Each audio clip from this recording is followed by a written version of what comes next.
한 번 습관이 된 감정들은 바꿀 수 없는 것이 아닙니다.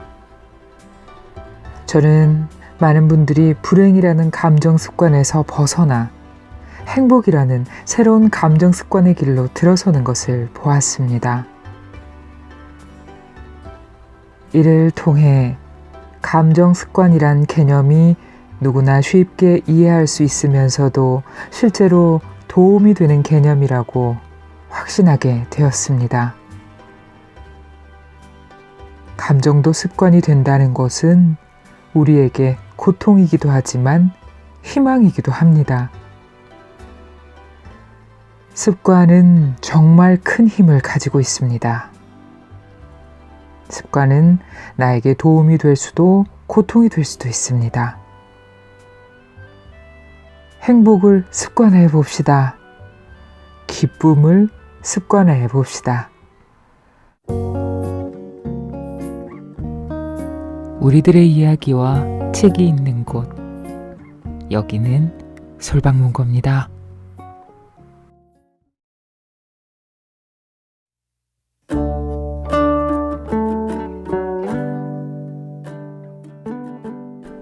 유리 멘탈을 다독이는 책 읽기. 여기는 솔방문고, 저는 박솔입니다. 잘 있었어요? 오늘은 감정에 대해서 얘기하고 책도 읽어보겠습니다. 저는 믿을 수 없을 정도로 유리 멘탈을 가진 사람입니다. 갑자기 고백하네요. 그런데 스스로 입 밖으로 인정하고 시작하니까 좀 뭔가 시원한 느낌은 있네요. 이런 척 저런 척 하고 살고 있지만 내 진짜 모습은 스스로가 제일 잘 알죠. 세상살이 하는데 온전한 내 모습을 다 드러내고 살 수는 없잖아요. 진짜 나는 그렇지 않은데 말이죠. 직장 생활에서나 학교에서나 또 가족 간에도, 가족 간마저도 또 다른 모습을 하고 행동을 할 때가 많이 있습니다. 타인에게 보여야 하는 모습이라는 게 있죠. 그리고 타인이 나에게 바라는 모습도 있고요. 그러다 보면 애를 쓰게 됩니다. 또 그러다 보면 혼자 있을 때 그런 내 모습에 자괴감이 들고 힘이 들고 어떨 땐 슬프기도 하고 우울하기도 합니다. 고스란히 감정으로 돌아옵니다. 그냥 잊어버려. 별거 아니라고 생각해. 뭐 그런 걸로 그래. 그래요.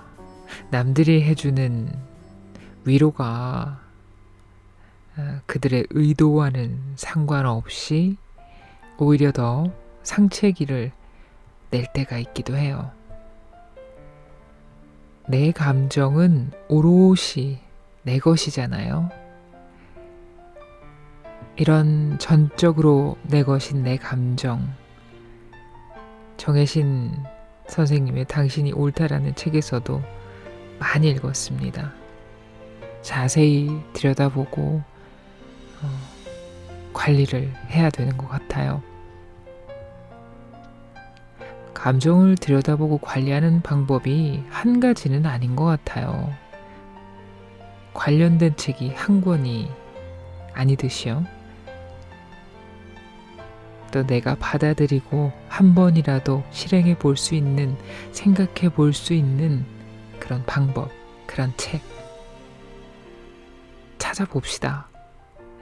오늘은 감정은 습관이다. 박용철 선생님의 책을 가지고 왔어요. 부정의 나를 긍정의 나로 바꾸는 힘. 오, 읽기만 해도 기분 좋아지는 문구네요. 박용철 작가는 정신건강의학과 의사 선생님입니다.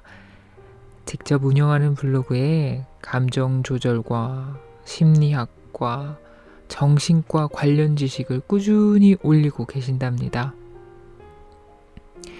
쉽고 친절한 글쓰기로 많은 이들에게 공감을 얻고 계시다네요.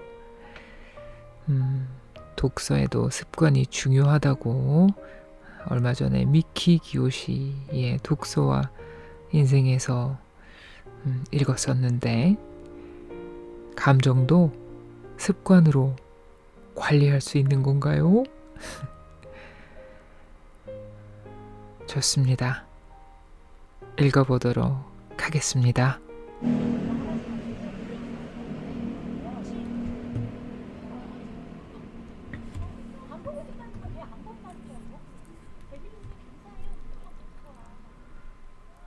뇌는 좋은 감정보다 익숙한 감정을 선호한다.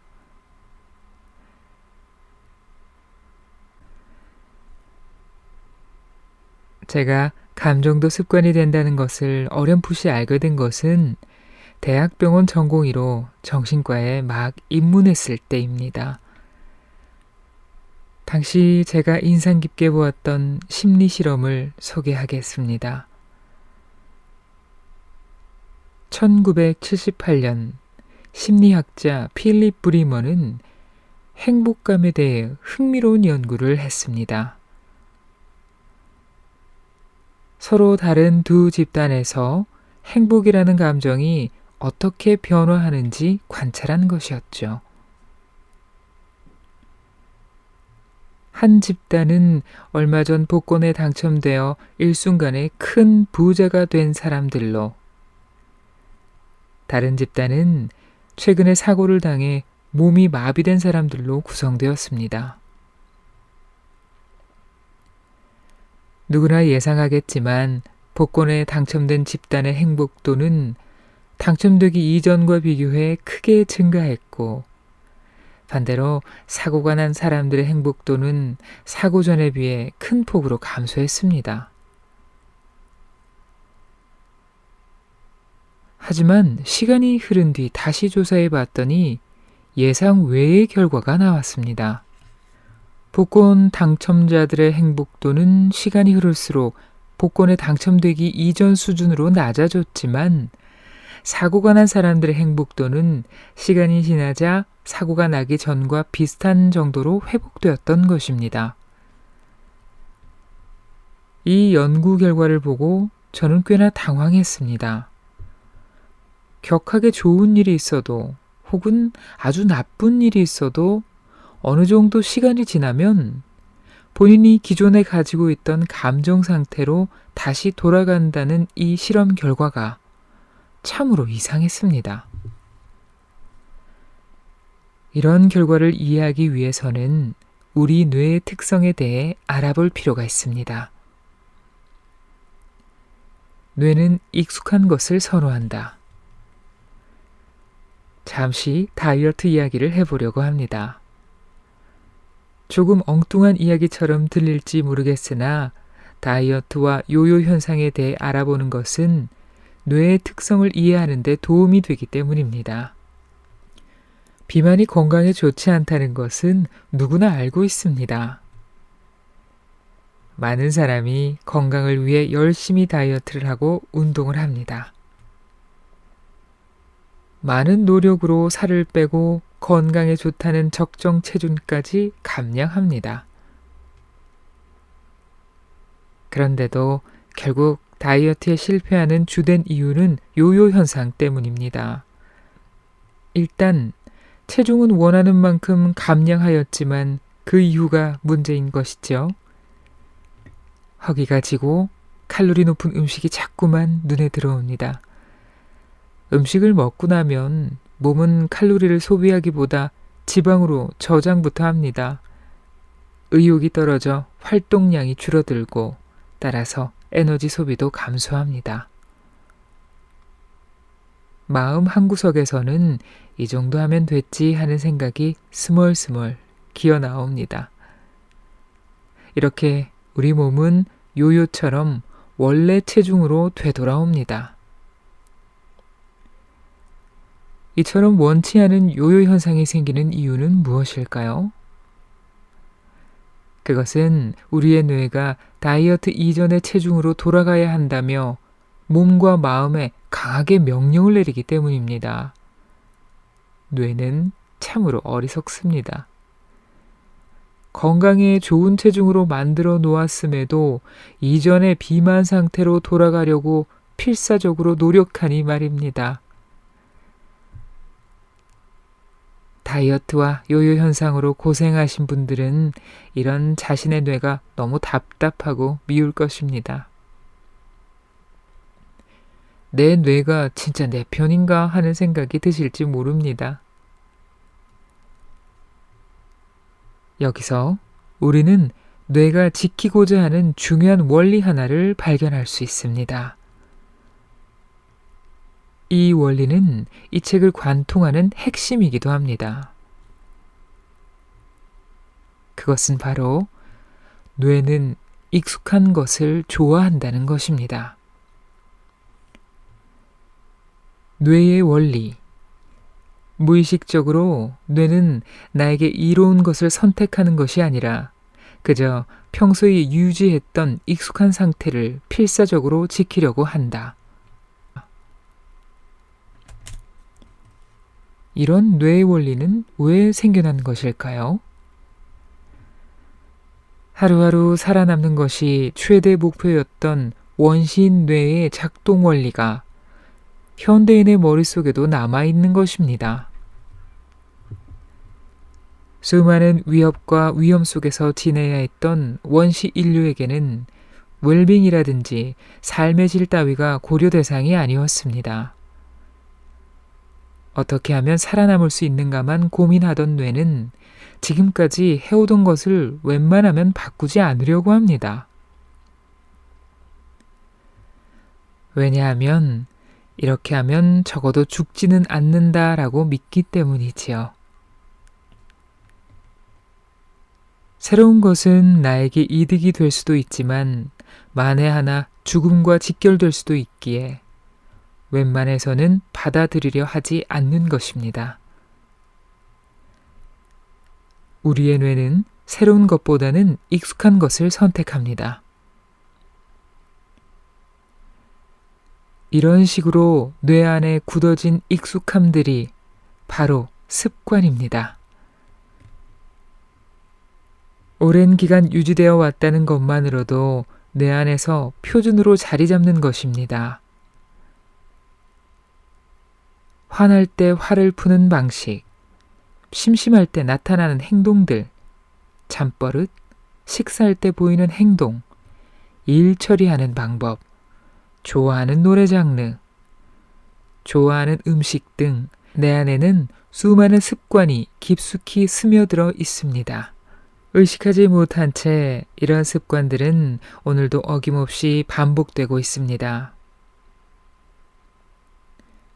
이런 습관의 힘은 참으로 강력합니다. 뇌가 새로운 것을 싫어하고 기존 습관을 필사적으로 유지하려고 하기 때문이지요. 한번 뿌리 박힌 습관은 여간해서 바뀌지 않습니다. 비만이 건강에 좋지 않다는 것을 의식적으로는 이해해도 무의식적으로 뇌는 그저 오랫동안 익숙했던 비만 상태를 유지하려고 고집을 부립니다. 그저 익숙한 상태를 지키고 습관을 유지하려는 뇌의 원리가 나타납니다. 이건 행동이나 체중에만 국한되는 것이 아닙니다. 감정도 마찬가지입니다. 한동안 익숙했던 감정은 뇌 속에 표준으로 자리를 잡습니다. 오랜 기간 불안하게 지냈던 분은 불안이 표준 감정으로 자리 잡고 행복하고 감사해하며 지내온 분들은 행복과 감사함이 표준 감정으로 자리 잡습니다. 그래서 순간순간 여러 감정이 나타나겠지만 뇌는 표준으로 잡아놓은 감정을 더욱 선호하고 거기에 집중합니다. 앞서 소개한 실험도 이런 측면으로 이해할 수 있습니다. 어떤 사건으로 인해 감정의 변화가 왔지만 시간이 흐를수록 뇌는 사건이 주는 의미와 관계없이 그저 익숙한 감정으로 돌아가고 싶어 한 것입니다. 감정에도 요요 현상이 발생한 것이지요. 습관이 된 감정은 점점 더 강해진다. 오늘 기분이 어떠십니까? 혹시 기분이 나쁘신가요? 그럼 그 이유는 무엇인가요? 이런 질문을 받으면 우리는 오늘 어떤 일들이 있었는지부터 살펴봅니다. 그런 뒤, 그래. 그런 일이 있었기 때문에 기분이 이렇구나. 하고 판단합니다. 그런데 정말 그럴까요? 지금의 내 기분을 현재의 상황이나 오늘 일어난 일들로만 설명할 수 있을까요? 체중을 급속히 감량한 이후 요요 현상이 시작되면 식욕이 주체할 수 없이 증가합니다. 음식만 봐도 입에 저절로 침이 고입니다. 그럴 때 먹는 음식은 참으로 맛있습니다. 요요 현상으로 고민하시는 분들은 가끔 이런 이야기를 합니다. 예전엔 그렇게 좋아하지 않았던 음식인데 너무 먹고 싶은 거예요. 그래서 시켜 먹었어요. 그럴 때는 정말 자제하기가 힘들어요. 뇌가 체중을 다시 늘리기 위해 요요 현상을 만들 때는 먼저 식욕을 증가시킵니다. 그래서 별로 좋아하지 않는 음식도 너무나 맛있게 느껴집니다. 음식의 실제 맛을 뇌가 원하는 방향으로 확대, 강화한 것입니다. 우리의 감정도 마찬가지입니다. 뇌는 습관이 된 감정을 더 확대하고 강화합니다. 뇌가 불안이란 감정에 습관이 들어있으면 우리는 불안을 유발하는 일에 더 신경을 쓰고 안 좋은 일이 발생하면 실제보다 훨씬 큰 걱정과 불안을 느낍니다. 반대로 행복이란 감정에 습관이 들어있으면 기분 좋은 일이 발생했을 때 뇌는 훨씬 큰 관심을 두며 그 느낌을 확대해서 받아들일 것입니다.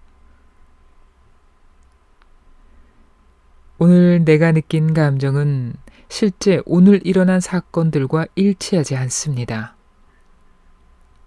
우리의 뇌는 익숙한 감정을 어디서 다시 느낄지 주의를 살핍니다. 오늘 일어난 수많은 일 중에 그 감정에 어울리는 일을 찾아 의미를 부여하고 확대합니다. 감정 습관에 어울리는 사건이 발생하면 더욱 주의를 기울이고 중요한 사건으로 인식하며 오랫동안 기억하게 하는 것이죠. 반대로 낯선 감정을 유발하는 일에 대해서는 과소평가하고 무시하려 듭니다. 불안이 습관이 된 분들은 하루를 되돌아보면 걱정거리만 기억에 남습니다. 그러곤 이런 일들 때문에 어쩔 수 없다며 자신의 불안을 합리화합니다. 반면 감사함이 몸에 밴 분들은 감사한 일들이 먼저 떠오릅니다.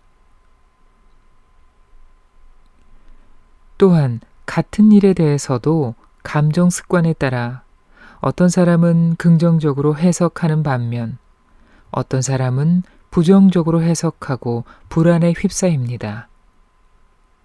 또 어떤 사람은 화부터 나기도 할 것입니다. 내 감정을 보다 깊이 이해하고 조절하기 위해서는 감정도 습관이다라는 점을 간과하면 안 됩니다. 앞서 나온 뇌의 원리를 감정 측면에서 다시 설명하면 이렇습니다. 뇌는 유쾌하고 행복한 감정이라고 해서 더 좋아하지 않는다. 유쾌한 감정이건 불쾌한 감정이건 익숙한 감정을 선호한다. 불안하고 불쾌한 감정일지라도 그것이 익숙하다면 뇌는 그것을 느낄 때 안심한다. 자, 이제부터 나도 모르게 자리 잡아버린 감정 습관들을 하나씩 풀어봅시다.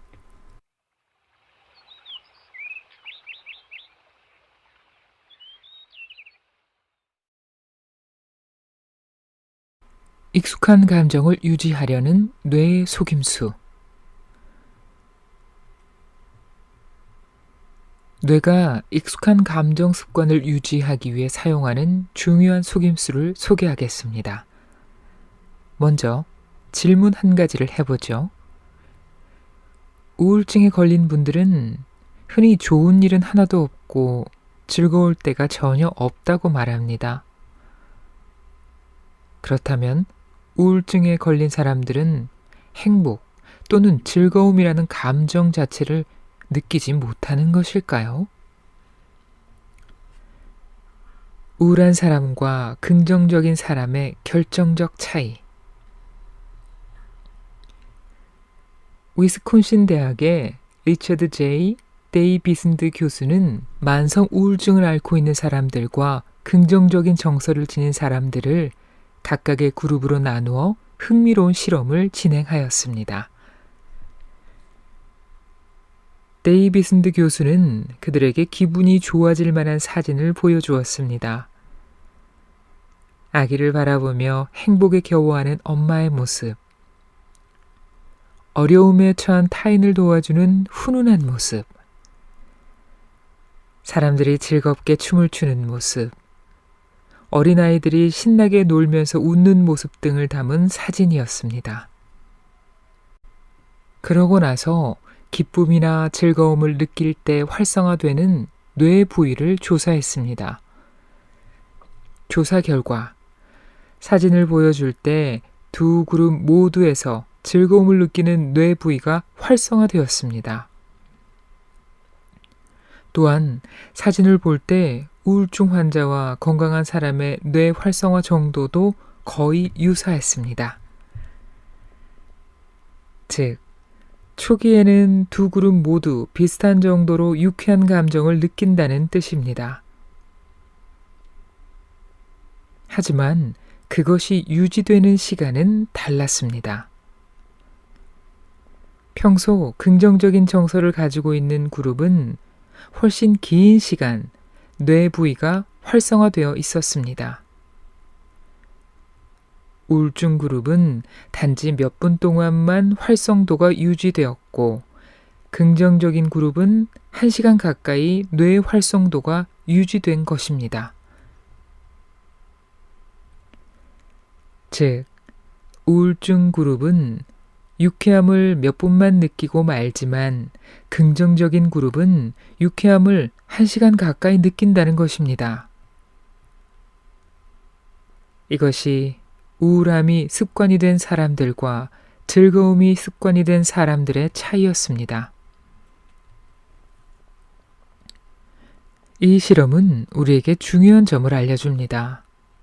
우울함이 습관이 된 사람이라고 해서 즐거움과 행복감을 느끼지 못하는 것은 아닙니다. 일이 잘 되면 안도도 하고 기분도 좋아집니다. 성취감도 느끼고 자신감이 생기기도 합니다. 사람들은 보통 우울증에 빠지면 좋은 감정이 아예 사라진 것처럼 생각하지만 그렇지 않은 것이죠. 아무리 뇌가 습관을 유지하기 좋아한다고 해도 다른 감정이 아예 들지 않도록 막을 수는 없는 것입니다. 다만 습관을 유지하기 위해 뇌는 차선책을 사용합니다. 일단 선호하는 감정이 나타나면 그것을 가능한 한 오래 끌고 가려 하고 낯선 감정은 빨리 망각해버리는 것입니다. 가령 우울감에 익숙해진 사람들은 회사에서 상사가 인사를 잘 받아주지 않으면 하루 종일 그 생각을 합니다. 그저 상사가 바빠서 못 봤을 가능성이 높음에도 상사가 나를 싫어하나 보다라며 본인만의 생각을 만들고 그 생각을 반복하며 계속 우울한 기분에 빠져 있습니다. 하지만 반대의 경우는 어떻습니까? 어느 날 상사가 환한 미소로 인사를 받아주면 상사가 나를 좋게 생각하는구나 하며 순간 기분이 좋아지지만 몇 분 지나지 않아 그 기억은 저 멀리 사라져 버립니다. 몇 시간이 지나고 나면 일부러 떠올리지 않는 한 아침에 일시적으로 좋은 기분이 들었다는 것조차 기억나지 않죠. 이처럼 뇌는 자신이 선호하는 감정은 어떻게든 오래 끌고 가려 하고 반대 감정은 금세 망각하도록 조작합니다. 긍정적인 감정을 오래 끌고 가라. 외로움이라는 감정이 습관이 된 사람을 예로 들어봅시다. 그러한 사람은 본인이 소외되거나 어딘가에 속하지 못하는 상황이 오면 즉시 외로움이라는 감정이 활성화될 것입니다. 그리고 그것을 가능한 한 길게 유지할 것입니다. 제3자가 그 사람의 일상생활을 찬찬히 살펴본다면 남들과 어울리는 순간도 있고 또 남들이 관심을 가지고 신경 써줄 때도 있음을 발견할 것입니다. 그럴 때는 그 사람도 안도하고 기분이 좋아지겠지만 금세 그 순간은 머릿속에서 사라질 것입니다. 하지만 그렇기에 희망도 가질 수 있습니다. 비록 횟수가 적고 금방 사라지지만 긍정적인 감정을 아예 못 느끼는 것은 아니기 때문입니다. 긍정적인 감정의 불씨가 나타났을 때 꺼지지 않게 조심하며 산소도 공급해주고 땔감도 주면서 오래 유지하는 연습을 하면 됩니다. 물론 한두 번 가지고는 되지 않겠지만 꾸준히 연습하면 뇌는 긍정적인 감정에 익숙해지고 새로운 습관을 받아들일 것입니다. 여기서 감정이 금세 사라지지 않게 유지해주는 산소와 땔감은 무엇일까요? 바로 관심입니다. 그런 감정이 있었다는 것을 인식하고 기억하는 것입니다. 그리고 반복해서 다시 생각하고 느껴봐야 합니다. 하루를 지내다 보면 횟수가 많지는 않아도 기분이 좋을 때, 만족감을 느낄 때, 작으나마 성취감을 느낄 때, 감사함을 느낄 때가 있습니다. 아주 사소한 것도 좋습니다. 아주 작은 것들도 놓치면 안 됩니다. 머리로만 기억하려고 하면 잊기 쉬우므로 수첩에 적는 것이 좋습니다. 수첩을 하나 준비해 감정 수첩이라고 이름 붙이세요. 앞으로 감정 수첩을 이용하는 방법을 여러 차례 소개할 것입니다. 기쁨이나 즐거움을 느낄 때마다 그 순간이 지나가기 전에 감정 수첩을 열고 그때의 상황과 기분, 그리고 당시의 생각을 적습니다. 긍정적인 기분이 하루에 한두 번밖에 없어도 괜찮습니다. 이렇게 적은 내용을 시간 날 때마다 읽어보며 다시 떠올립니다. 하루를 마감하기 전 최소한 한 번은 수첩을 펼쳐 그때의 상황을 떠올려 보고 그때 감정을 느껴봅니다. 좋은 감정이 드는 횟수가 적으면 적을수록 더욱 그것을 소중히 여겨야 합니다. 한 번 한 번의 긍정적인 일이나 감정을 절대 놓치면 안 됩니다.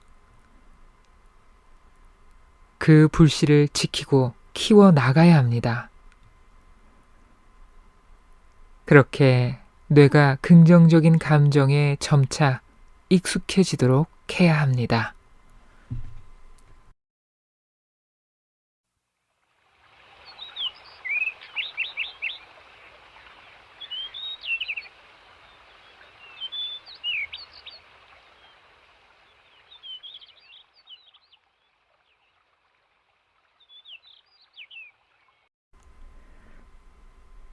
스트레스 해소가 스트레스를 키우는 역설.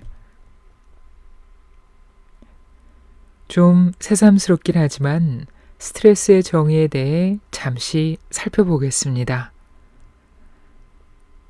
스트레스란 고통이건 쾌락이건 간에 신체 기관에 부담을 주어 신체나 정신의 균형이 위협받는 상태로 재적응을 필요하게 만드는 자극에 대한 신체의 비특이적인 반응을 말합니다. 스트레스란 기분 나쁜 고통만을 의미하지는 않습니다. 쾌락과 흥분 같은 자극의 양이 높은 즐거움도 스트레스가 되는 것입니다. 실제로 홈스와 라헤가 조사한 일생을 살아가면서 받는 가장 큰 스트레스 사건 15가지를 살펴보면 그 안에는 결혼, 임신, 출산, 배우자와의 재결합과 같이 기대와 흥분, 쾌감을 동반하는 사건들이 들어 있습니다. 쾌감 역시 스트레스로 작용할 땐 교감신경을 자극하고 몸을 긴장시킵니다. 이렇게 흥분된 교감신경은 앞에서 보았듯이 언제라도 불안, 분노, 우울, 신체적 통증 등으로 쉽게 변화될 수 있습니다. 고등학교 졸업식은 참 기쁜 날입니다. 그동안 공부와 여러 가지 제약 때문에 고생했던 환경에서 해방되는 시간이기도 하고 새로운 세상으로 나아가는 출발점이 되기 때문입니다. 가족들과 주위 사람들이 축하해주며 친구들과 어울려 기쁨을 느낍니다. 그런데 이런 졸업식 날 사고 또한 많습니다. 싸움이 빈번히 일어납니다. 친구끼리 혹은 모르는 사람과 시비도 잘 붙습니다. 졸업식 날 기분 좋게 시작한 하루를 고통과 분노로 마감하는 사람들이 많습니다. 이런 현상은 우리나라에서만 국한된 것이 아니라 세계 공통적인 일입니다. 자신이 응원하는 팀이 중요한 경기에서 승리하는 경우는 어떻습니까?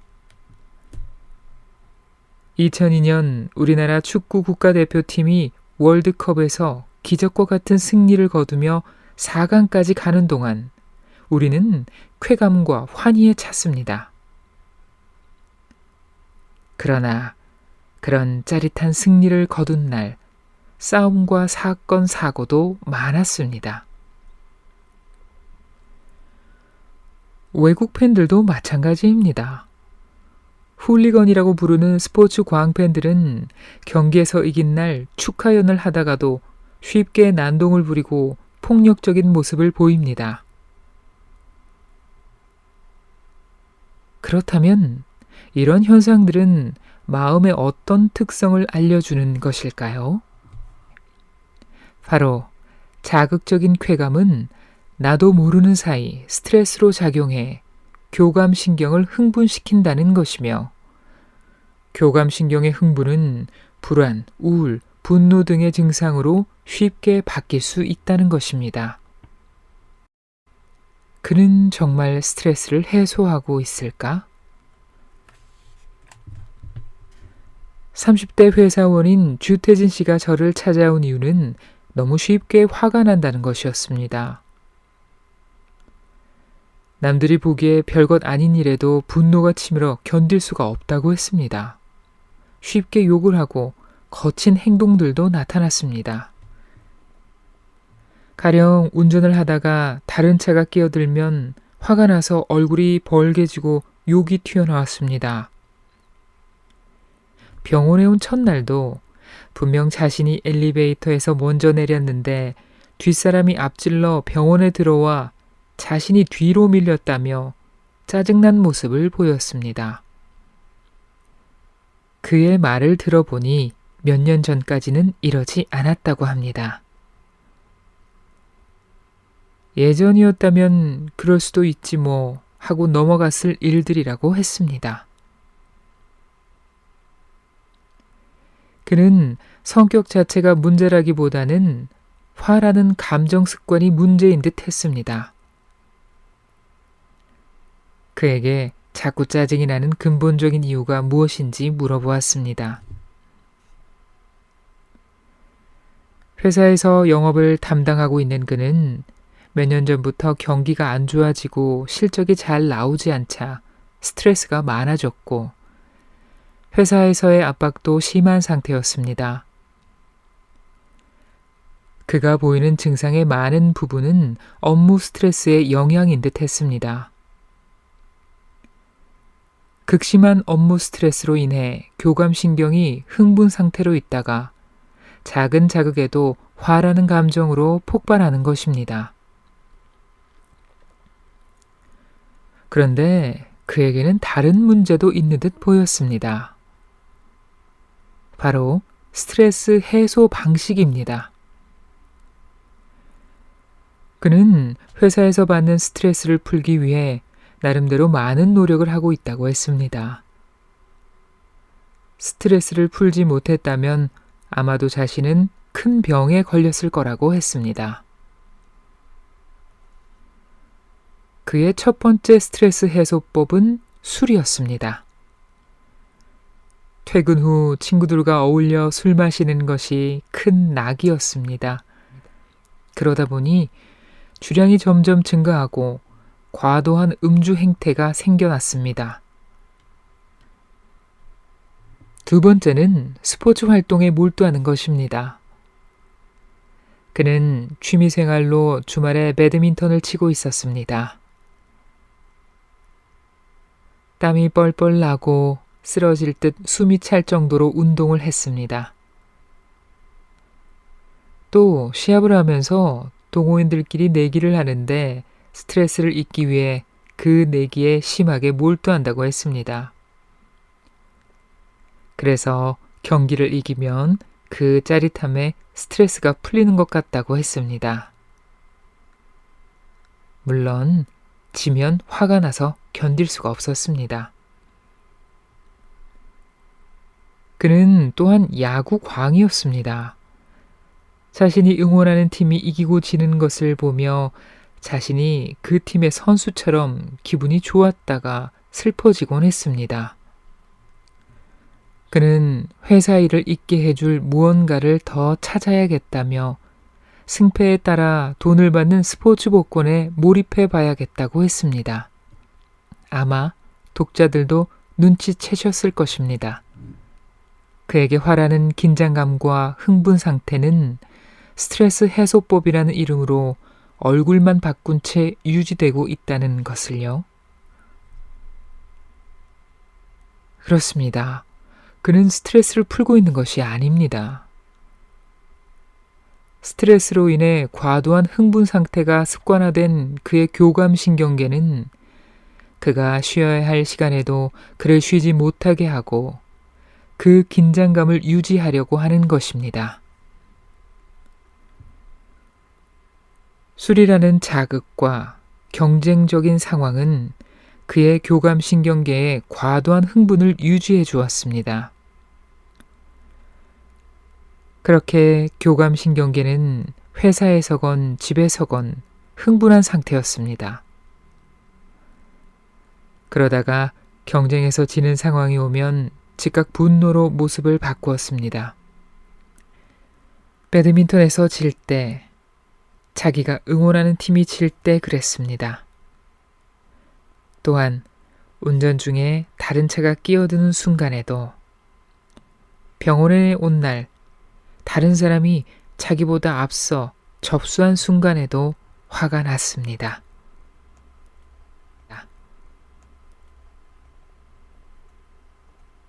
교감신경을 안정시키는 두 가지 방법.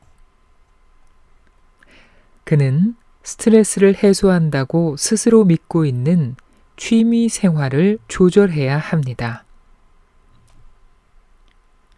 태진 씨처럼 경쟁적인 스포츠에 심하게 몰입하거나 도박이나 내기를 하거나 정치나 사회 문제를 지인과 격렬하게 토론하거나 과도한 운동으로 스트레스를 해소하려는 분들이 많습니다. 하지만 이것들은 스트레스를 푸는 것이 아닌 불안과 긴장을 유지하는 습관화된 행동일 뿐입니다. 여성들이 과도하게 쇼핑을 하거나 물건을 사는 경우도 여기에 해당하겠지요. 물건을 고르고 사는 과정 또한 우리를 자극적으로 흥분시키기 때문입니다. 또한 폭식으로 스트레스를 푸는 것도 마찬가지입니다. 과도하게 칼로리를 섭취하는 것도 몸을 긴장시키고 정도 이상으로 흥분시키는 것입니다. 진정으로 스트레스를 해소하기 위해서는 이런 방법들이 아닌 교감신경계가 실제로 안정될 수 있는 방법들을 선택해야 합니다. 그 방법을 알기 위해 교감신경계는 언제 과도하게 흥분하는지부터 살펴봅시다. 교감신경계가 가장 흥분하는 경우는 크게 두 가지로 나누어 볼 수 있습니다. 첫 번째는 경쟁에 관련된 상황입니다. 원시 시대에는 싸움이 가장 큰 위기였습니다. 따라서 뇌는 싸움이나 싸움과 비슷한 상황에 가장 예민하게 반응합니다. 현대 사회에서는 경쟁하는 상황이겠죠. 뇌는 경쟁과 싸움을 잘 구분하지 못합니다. 특히 승부에 집착하며 몰입할 때 뇌는 진짜 싸움과 경쟁, 스포츠를 구분하지 못합니다. 두 번째는 돌발 상황입니다. 일상이 내가 예상한 대로 반복된다면 뇌는 긴장하지 않습니다. 그것은 곧 별일이 없다는 의미와 통하기 때문입니다. 하지만 생각지 못했던 일들이 불쑥불쑥 나타날 때 뇌는 위기 신호를 울립니다. 원시 시대의 습성을 아직도 가지고 있는 우리 뇌는 돌발 상황을 위험 상황과 동일시하기 때문입니다. 그래서 갑자기 술 약속이 생긴다든지 생각지 못하게 놀다가 밤을 새운다든지 식사를 굶는다든지 할 때 교감신경은 과도하게 흥분합니다. 이 두 가지 원리를 보면 교감신경을 안정시키는 방법을 추측할 수 있습니다. 일단 경쟁에 대한 집착에서 벗어나야 합니다. 순위나 결과에 관계없이 그저 과정을 즐겨야 합니다. 경쟁에서 이겨야 한다는 생각은 욕심에서 나올 때가 많습니다. 욕심을 버려야 합니다. 경쟁에서 이겼을 때 느껴지는 짜릿한 쾌감과 보상에서 조금 떨어져 덤덤해질 필요가 있습니다. 또한 하루하루를 예측 가능하게 만들어야 합니다. 그것은 마음을 안정시키는데 기본적인 환경이 되어줍니다. 무엇보다 수면 시간과 식사 시간을 일관되게 유지해야 합니다. 식사와 수면은 생리적으로 가장 기본적인 두 축이기 때문입니다.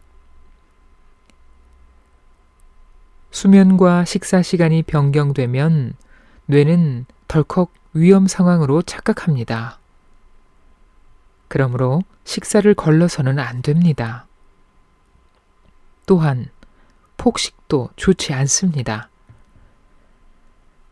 정확히 시간을 맞출 필요는 없지만 비슷한 시간에 비슷한 열량으로 식사하고 비슷한 시간에 잠들고 또 일어나십시오. 그리고 잠들기 전에 다음날 할 일을 대충 계획해 뇌가 미리 대처할 수 있게 해주어야 합니다. 스트레스를 풀기 위해 갑작스럽게 바닷가를 간다거나 예상하지 못한 모험을 기대하는 분들이 많습니다. 그저 계획 없이 순간순간의 생각에 따라 행동하는 것이죠. 물론 일상의 활력소가 되고 자극이 될 수는 있지만 그런 것이 주가 되면 안 됩니다. 가끔은 도움이 되겠지만 전체적으로는 환경을 일관되고 안정되게 만들어야 합니다. 큰 스트레스는 작은 즐거움으로 풀어야 한다. 태진 씨에게도 이런 내용들을 자세히 설명해 주었습니다. 그는 반신반의하면서도 일단 제 말에 따라 스포츠 승부 결과에 연연하지 않겠다고 했으며 배드민턴장에 가서도 내기 시합은 하지 않겠다고 했습니다. 술도 당분간 마시지 않겠다고 결심했습니다. 그러곤 2주 뒤 병원을 찾아온 그가 이야기했습니다. 사실 저는 그가 어떤 말을 할지 예상하고 있었지요. 선생님 말씀대로 했는데 기분이 나아지지 않아요. 기분이 불쾌하고 화나는 것도 그대로예요. 그리고 무엇보다 너무 심심하고 무료하고 의욕까지 없어져 재미가 없습니다. 뇌가 습관을 유지하기 위해 애쓰고 있는 것이죠. 그동안 익숙했던 것과 다른 낯선 행동들을 기분 좋게 받아들이질 못하고 일단 거부하는 것입니다. 짜게 먹던 분들이 싱겁게 먹기 시작할 때 기분까지 나빠지는 것과 같습니다. 또한 거식증 환자가 음식이 들어올 때 배가 아픈 것으로 인식했던 것과도 같은 이야기지요. 역시나 확신이 필요합니다. 저는 그에게 이렇게 이야기해 주었습니다.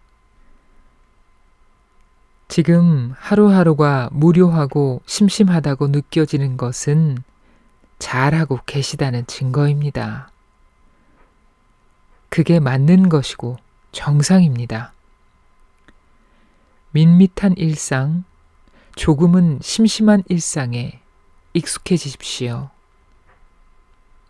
그러면서 그 안에 있는 깨닫지 못했던 기쁨들을 찾아보세요. 큰 스트레스일수록 작은 즐거움으로 풀어줘야 합니다. 다행히 그는 제 말을 믿고 잘 따라와 주었습니다. 그는 사소한 것에서 감사함을 찾으려 했고 작은 기쁨들을 놓치지 않으려 했습니다. 큰 스트레스는 크게 풀어야 한다는 생각에서 벗어났습니다. 가족과 함께하는 시간을 갖고 산책로에서 산책을 즐기며 그 안에서 스트레스 푸는 방법을 배워갔습니다. 이런 과정을 통해 화를 통제하지 못하던 그의 증상은 대부분 좋아졌습니다. 병원에 마지막으로 방문하던 날 그는 말했습니다. 처음에는 화가 자꾸 나서 병원에 방문했었죠. 실은 약으로 쉽게 고쳐질 줄 알았어요. 그런데 선생님은 엉뚱하게도 하루를 심심하게 그리고 규칙적으로 보내라고 했지요. 또 제가 좋아하는 자극적인 방법으로 스트레스를 풀지 말라고 했고요. 큰 스트레스일수록 작은 즐거움으로 풀라고 한 말이 처음엔 믿어지지도 않았고 그렇게 해도 전혀 도움이 되지 않았어요. 하지만 하루하루 지날수록 그것이 익숙해지고 점차 마음 안에 에너지 같은 것이 차는 게 느껴졌어요. 좀 신기했어요.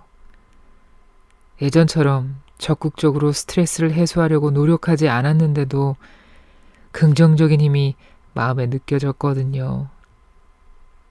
부드러움이 강함을 이겼다고나 할까요?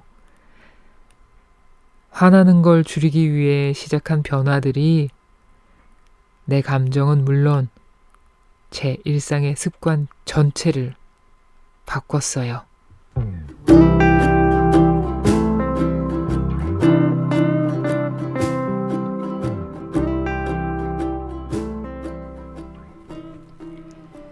네, 낭독을 들으셨습니다. 저한테는 굉장히 도움이 되는 책이었어요. 사실은 어제도 괴로운 날이었거든요.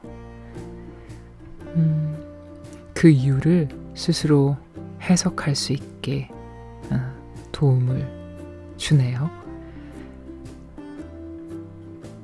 어떤 사람들이 있는 곳에 가서 일을 하면 저는 마음이 너무너무 힘들어요. 그래가지고 상관없이 오는 뭐 좋은 말들도 스트레스로 받아들인다던가 또 이런 나쁜 감정이나 생각들이 증폭되고 그랬었거든요. 그러면은 또 불안해지기도 하고 무기력함도 느끼고 그랬었는데 그게 감정 습관이 돼서 그랬던 거군요. 그래요. 머릿속에 고착돼 있는 생각 습관이나 감정 습관 그런 놈들을 잘 잡아서 관리를 해야 되겠어요. 감정 수첩 좋은 아이디어인 것 같아요. 좋은 감정은 적어놓고 자꾸 보면서 유지하려고 하고 또 이런 나쁜 쪽에 감정이나 생각이 들면 적어놓고 또 객관적으로 이것이 타당했었나 적절한가 적어보고 그래야겠습니다. 뒤편에 보면 불면증에 대처하는 요령도 나와 있어요. 저는 그 부분도 좋았어요. 매일매일 작심 1일 뭐 길게 가지 않아도 좋습니다. 작심 1일이 100일 모이면 그것도 3달이 넘는 거니까 작심 1일 유리 멘탈 관리 또 다른 책 들고 찾아올게요. 저는 오늘 여기까지입니다. 안녕 친구들.